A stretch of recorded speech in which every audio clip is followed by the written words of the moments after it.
வணக்க மக்களே, சற்று முன்னாடியான செய்தி ஒன்று விளையாடுவதாம். அதிமுகவினருக்கு திறக்கப்பட்ட வாசலா, ஸ்டாலின் எடுத்த அதிரடி முடிவு. இப்போ பாஜக உள்ள வரப்போகுதான். வாங்க வீடியோவை முன்பாக்கலாம்.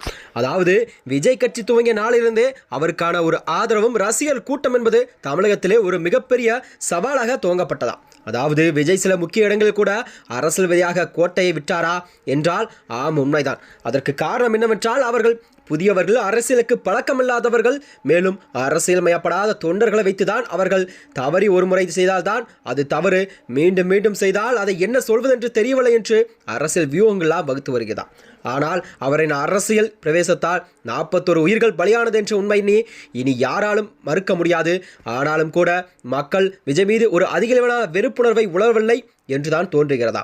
மேலும் இன்னும் சொல்லப்போனால் விஜயை பின்தொடரும் இளைஞர்கள் இன்னும் அதுவரையே கூட்டமாக இருக்கிறார் என்றுதான் மக்கள் மத்தியில் பேசப்படுகிறதா. திமுக ஆட்சி காலத்தில் நிறைய பெரும் தவறுகளை எல்லாம் செய்துள்ளது. ஆனால் ஆட்சி அமைந்திருக்கும் ஊழலில் தலித் மக்கள் மீதான வன்கொடுமைகள், காவல் மரணங்கள், பெண் மீதான வன்முறைகள் அதிகரித்துள்ளதால், அதிலும் குறிப்பாகவே திமுகவின் இமேஜை வெகுவாக உடைத்த ஒரு நிகழ்வு என்றால் அது கண்டிப்பாக தூய்மை பணியாளர்கள் போராட்டம் என்பதுதான். சென்னையில் திமுகவின் கோட்டை என்று அறியப்படும் பகுதியாகும். ஆனால் இந்த சம்பவத்துக்கு பிறகு மக்கள் எல்லாம் திமுக மீதான தங்கள் வெறுப்பை வாக்குகளில் காட்டுவார்கள் என்றும் சொல்லப்படுகிறதா. அதைத் தொடர்ந்துதான் அதிமுக பாஜக கூட்டணி ஒருவேளை அதிமுக தாவேல கூட்டணி என அமைந்திருந்தால் கண்டிப்பாக நிச்சயம் ஆட்சி மாற்றம் என்பது நிகழ்ந்திருக்கும் தமிழகத்தில் என்கிறார்கள் அரசியல் ஆர்வலர்கள். ஆனாலும் அது எடப்பாடி முடிவல்ல, அமித்ஷாவின் முடிவுதான் கூடத்தான் இருக்கும். அதிமுக பாஜகவின் பிடியில் உள்ளது என்று கருத்துக்கள்லாம் தெரிவித்த நிலையில்தான் இதை பேசப்படுகிறதா.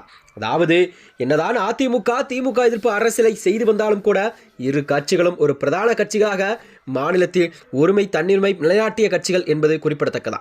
அதற்கு கடந்த கால வரலாறு என்பது உண்டு. ஆனால் பாஜக பிராந்திர கட்சிகள் இல்லை என்பதை தாண்டிதான் தமிழ்நாட்டில் நலனுக்காகவே எதிர்கால சிந்தனையெல்லாம் கொண்ட கட்சி என்பது தமிழகத்தில் வாழும் அனைவருக்குமே தெரிந்த உண்மை.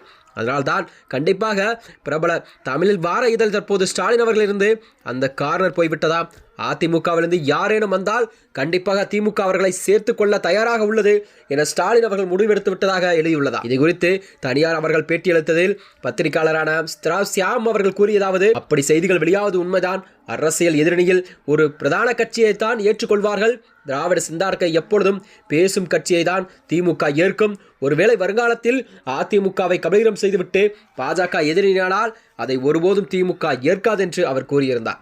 அதனால்தான் அதிமுக மட்டுமல்ல, எந்த ஒரு கட்சியிலிருந்து வருபவர்களுக்கெல்லாம் கண்டிப்பாக திமுக ஆட்சியில் கண்டிப்பாக அவர்களுக்கான ஒரு இடம் அங்கீகாரம் கொடுக்கப்படும் என்று ஸ்டாலின் அவர்கள் தெரிவித்தது அரசியல் வட்டாரத்திலே ஒரு பெரும் பரபரப்பை எல்லாம் கிளப்பி வந்ததா.